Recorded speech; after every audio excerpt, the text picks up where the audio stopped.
Selamat bertemu kembali di acara Wimar Show di stasiun televisi kesayangan Anda. Kalau kita lihat di dunia pekerjaan, di dunia industri, untuk setiap zaman itu ada profesi yang terpilih untuk sangat diperlukan dan menjadi menarik. Misalnya kalau kita ambil contoh Silicon Valley gitu, tempat industri yang paling dahsyat perkembangannya di dalam bidang IT. Zaman dulu pertama Steve Jobs dan kawan-kawan bekerja, profesi yang paling laku, yang paling glamorous itu adalah profesi engineering, computer engineering. Terus setelah dia maju sekian lama, ternyata bisa diuangkan, maka profesi finance yang berlaku, venture capital dan sebagainya. Kemudian makin maju lagi, diperlukan lawyer, bagaimana untuk mempertahankan Facebook terhadap lawsuit Apple dan Samsung dan sebagainya. Jadi lawyer itu berkuasa. Tapi saya baca artikel beberapa bulan yang lalu dari majalah IT, katanya justru profesi yang paling kepake di Silicon Valley itu adalah PR, public relations. Karena seringkali sekarang semua orang bisa bikin software, ada yang sangat mirip, bagaimana membedakan satu yang lain, itu perlu orang yang bisa menjelaskan perbedaannya, dan itu adalah PR, katanya. Ini saya mau tanya sekarang nih ahli PR. Ya, Ratu Omaya, seorang PR dan social media manager di satu perusahaan besar, nanti kita juga bisa lihat dari bajunya ya baju hijau gitu ya.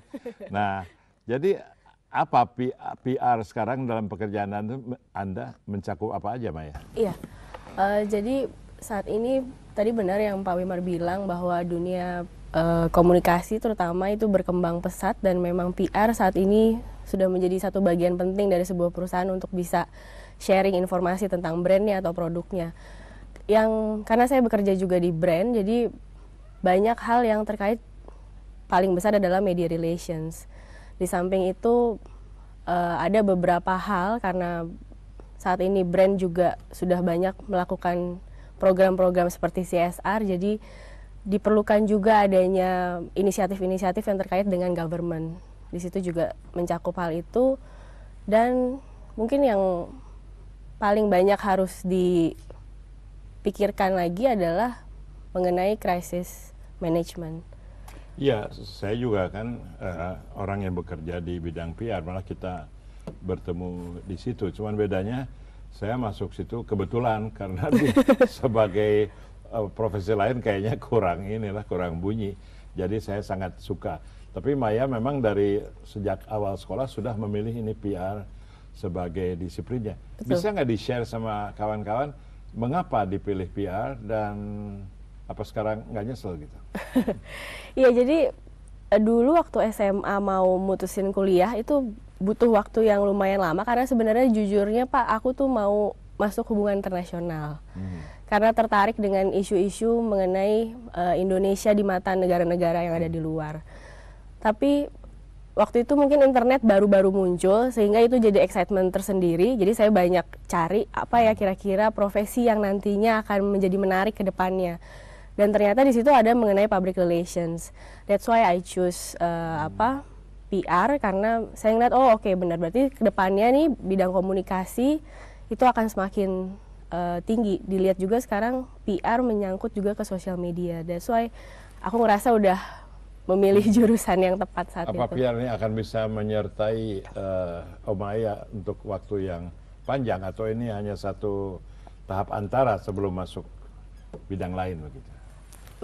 Saya rasa saya masih butuh 10-15 tahun lagi untuk bisa get along di dunia PR ataupun komunikasi, jadi mungkin kedepannya masih tetap di PR. Ada bekerja dengan dengan staff, tapi juga barangkali dalam satu network ya. Itu banyaknya network dengan perusahaan lain, internal PR atau dengan perusahaan PR, bagaimana bisa di-describe networknya Anda dalam PR? Iya, networknya selain kalau di internal perusahaan, tentu itu satu bagian yang penting, karena hal yang kita ingin komunikasikan keluar sebenarnya internal pun harus tahu terlebih dahulu sebelum kita bicara itu ke pihak luar. Kemudian network yang lain yang memang saya coba untuk jalin mungkin antar teman-teman PR, makanya saya tergabung di Perhumas Muda juga. Dan network yang lainnya, karena di Perhumas Muda itu otomatis ketemu dengan berbagai PR dari berbagai perusahaan dan berbagai bidang. Jadi di situ saya ngerasa bahwa itu wadah nggak hanya untuk kumpul dan get along dengan mereka, tapi juga menambah insight lah di PR gitu. Yeah. Terus karena saya bukan orang yang berasal dari PR, tapi sekarang diterima melakukan PR, bahkan ngajar di PR ya. Saya suka rada merasa kosong nih, kayak menipu. Saya ngajar padahal nggak pernah belajar, tapi jarang ada yang orang bilang bahwa saya salah. Berarti itu sesuatu yang memang bisa dipelajari. Menurut Anda itu bakat atau setiap orang bisa PR gitu ya? Setiap orang bisa harusnya, karena kayak Pak Wimar aja, experientialnya kan itu yang membuat banyak insight yang Pak Wimar as a PR practitioner bisa share ke banyak orang.